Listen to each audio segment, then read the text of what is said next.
Part 1. The Incident. Gabrielle Gabby Thomas drove slowly through the dimly lit streets of her new town, double-checking her GPS as she went. The car's headlights cast long shadows over the unfamiliar street names, which only increased her feeling of being out of place. She'd just moved here from Chicago, leaving behind a successful career in a larger city to step into the role of this town's new police chief. The town was quaint, friendly on the surface, yet she could already sense the hesitancy from some of her new colleagues. As Gabby navigated, she realized she'd made a wrong turn. The streets were narrower, quieter, and lined with houses she didn't recognize. Before she could adjust the GPS, flashing blue lights appeared in her rearview mirror, and a sinking feeling settled over her. She pulled over, composed herself, and prepared for what was about to happen. Two officers approached her car, Officers Blake and Martinez. She recognized them from the station, though they apparently hadn't yet met her. Blake reached the driver's side window, flashlight in hand, his expression stern but professional. "Good evening, ma'am," he began. "Could we see your license and registration?" "Of course, officer," Gabby replied, her tone measured as she handed over the documents. "I'm new to town, actually." Martinez leaned over, peering into the car with an appraising look. "Where exactly are you headed?" he asked, his tone more suspicious than curious. Gabby kept her voice steady. "I'm actually on my way home. I made a wrong turn, so I pulled over to check my GPS." Blake exchanged a glance with Martinez, who shifted his stance, looking at Gabby's license. "New, huh?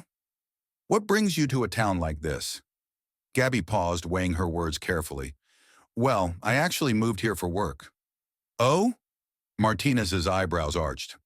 "What kind of work brings you out here? It's a bit out of the way for most city folks." Gabby took a breath. "I work in law enforcement." That made Blake chuckle, though not in a friendly way. "Law enforcement, huh? You don't look like most officers around here." The way he said it made Gabby's jaw tighten, but she forced herself to stay calm. Just then, Lieutenant Tanner arrived. His expression shifted as he saw Gabby, his eyes widening. He stepped forward, his voice carrying a note of urgency. "Chief Thomas, is everything okay here?" Blake and Martinez stared, expressions morphing from confusion to horror. "Chief?" Martinez stammered, glancing between Gabby and the lieutenant. Gabby offered a small smile, nodding. "Yes, Lieutenant. Everything's fine. Officers Blake and Martinez were just getting to know me." She held their gaze, letting the weight of her words sink in. Blake swallowed, visibly uncomfortable. "Chief, we didn't know." "We're so sorry, ma'am." Gabby nodded, her gaze steady. "Thank you, officers. I appreciate your concern for the town's safety, but I think we all need to have a conversation about what happened here tonight." She gestured for Tanner to escort them back to the station. She followed behind them, her mind racing. Though the sting of their words and assumptions lingered, she felt a sense of clarity and determination. She'd come here to lead, and now she knew exactly where she'd start. Part 2. The Meeting. The next morning, Gabby sat in her office, staring at the precinct's mission statement on the wall. She had a job to do, and part of that job was reshaping the department's culture. After last night, she could see it would take more work than she'd anticipated. A knock on her door pulled her from her thoughts. Tanner stepped in, looking unsure. "Chief, the officers are ready for the morning briefing." Gabby rose, nodding. "Thank you, Lieutenant. Let's get started." In the briefing room, the officers sat in rows, their postures tense as they awaited Gabby's arrival. She stepped to the front of the room, noting the curious expressions on their faces, and took a deep breath before beginning. "Good morning, everyone," she started, her voice calm but authoritative. "I wanted to address something that happened last night, but I also want to talk about our role as law enforcement officers in this community." The room fell silent, the weight of her words settling over them. Gabby continued. "Last night, I was stopped by two of our officers. They treated me as a stranger, which I was, but I couldn't help but feel that their judgment was influenced by my appearance." She held Blake's and Martinez's gazes for a moment, letting the implication linger. "I'm not sharing this to embarrass anyone. I'm sharing it because it reflects something important. We all carry biases, whether we realize it or not. And these biases affect our actions, sometimes in ways we don't even see. She let the words settle, watching the officers shift uncomfortably in their seats. Our duty is to protect and serve, and we cannot allow our personal biases to interfere with that duty. Every resident in this town should feel safe, respected, and understood, regardless of where they come from or what they look like. Gabby outlined the initiatives she planned to introduce: bias training, community outreach programs, and an open-door policy for concerns or grievances. She spoke of the importance of transparency, not only to the community but to one another, as colleagues and neighbors. Blake raised his hand, his face pale but resolute. "Chief Thomas, I'd like to apologize for last night. I I didn't mean to make you feel unwelcome. I thought I was doing my job." Gabby offered him a small smile. "I know, Officer Blake, and I accept your apology. But let's use this as a learning opportunity for all of us.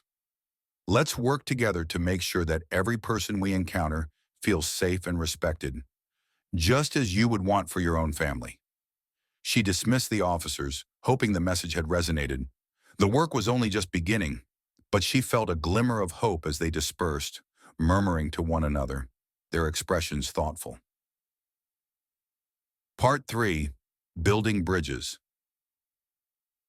Over the next few months, Gabby's changes slowly took shape.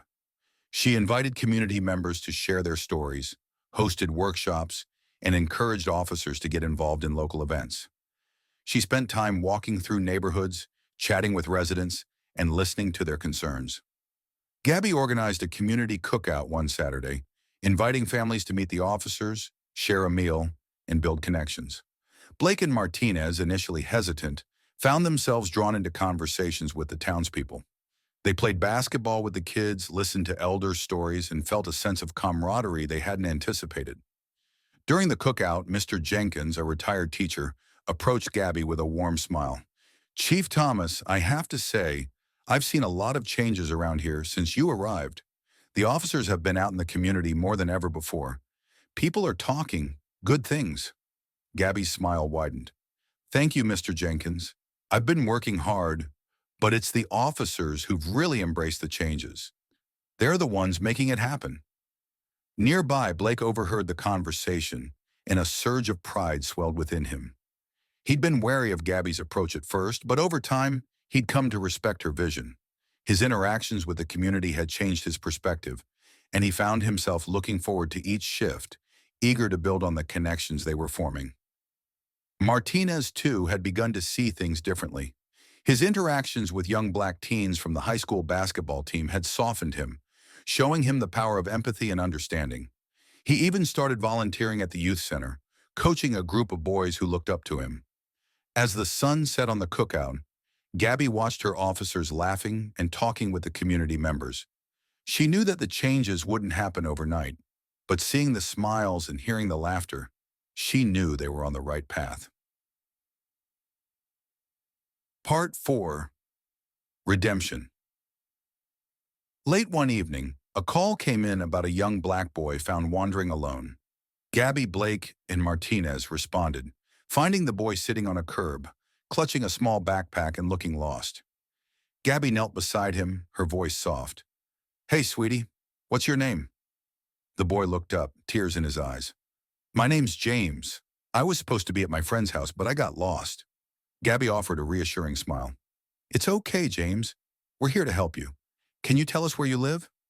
As they talked, Blake and Martinez observed Gabby's calm, gentle approach.